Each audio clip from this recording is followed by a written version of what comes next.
If you can keep your head when all about you are losing theirs and blaming it on you, if you can trust yourself when all men doubt you, but make allowance for their doubting too, if you can wait without being tired of waiting, or be lied about, don't deal in lies, or be hated, but don't give way to hating, nor look too good, nor talk too wise. If you can talk to the crowds and keep your virtue, or walk with kings and keep the common touch, if neither loving friend nor foe can hurt you, if all men count with you, but none too much, if you can fill the unforgiving minute with 60 seconds worth of distance run, then yours is the earth and everything in it. And what's more, you'll be a man, my son. These are two of the 4 stanzas of the poem If by Rudyard Kipling. Now, I would love to give you all 4 stanzas, but then this 5 to 7 minute speech would become a 15 to 17 minute speech, which is not allowed by the rules. But if you'd like to hear the rest of it, you're welcome to come on over tonight to my house and I can give you the whole thing. Now, my wife heard me practicing for this speech, and she had actually memorized this when she was in high school. And she told me that she thought it was a beneficial character building experience, that all of them were required to learn it. Imagine that. Schools used to teach character in addition to reading, writing, and arithmetic. And I asked her, the feminist that she is, I love her tremendously, what she felt about the ending of the poem, in which it talked about mankind, and did that offend her in any way. She said, you know, Erik, in today's day and age, you can be offended by just about anything if you choose to, or you can learn and appreciate wisdom wherever you find it. And also, everybody knows that the definition of man, the second definition, is that it's a member of humankind. It's a man or a female. I said, good answer. Hopefully the female judges will feel the exact same way. So I ran across a statistic recently that disturbed me quite a bit. I found out that the average American spends 10 hours a week on digital media. 10 hours a week.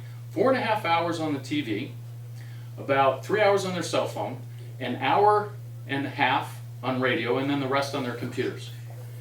10 hours a day.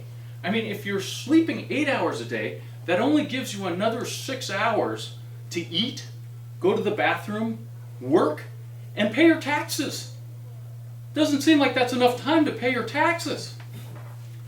But even worse than the constant stream of digital media is what you see on that digital media.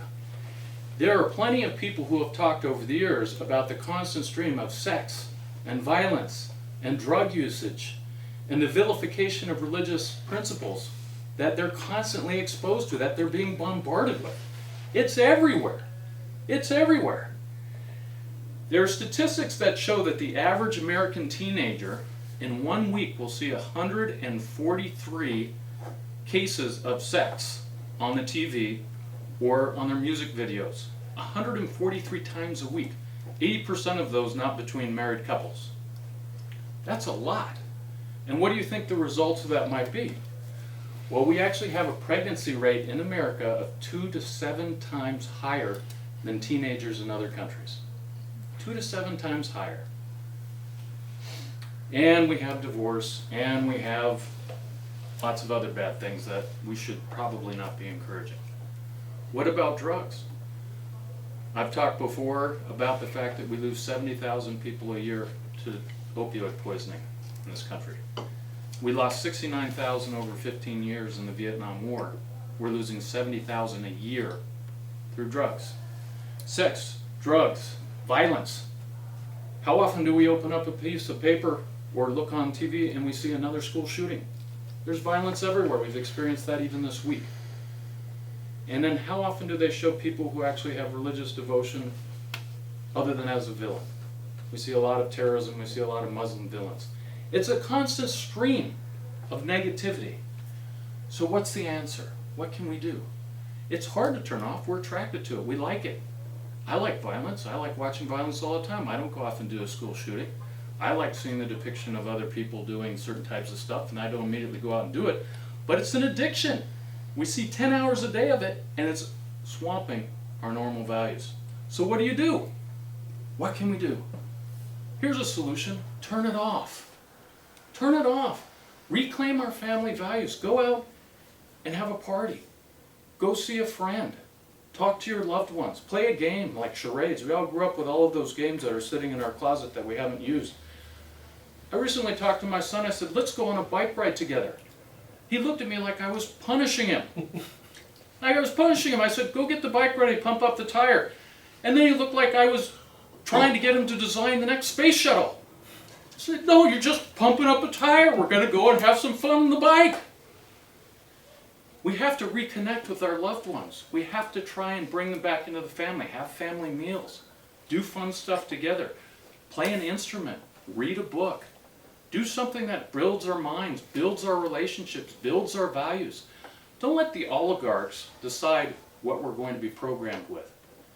You know, recently Harvey Weinstein got in a lot of trouble because he invited a lot of unwilling women to join him on the casting couch. He's the guy who's programming a lot of the stuff that we watch on TV. There's oligarchs who are over in Silicon Valley who determine what our values are, what we're allowed to see, what we're not allowed to see, what algorithms are going to allow us to see on Facebook. Pass that stuff aside. Reclaim our values. Choose them yourselves. And if you do, it's not going to be easy. You might be lied about, but don't deal in lies. You might be hated, but don't give way to hatred. Because if you persevere, you too might someday walk with kings. You might be able to keep your head when all others about you are losing theirs and blaming it on you.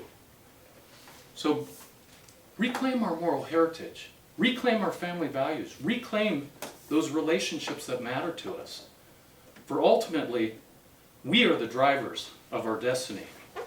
We are the captains of our character. And we are the stewards of our souls. Fellow Toastmasters.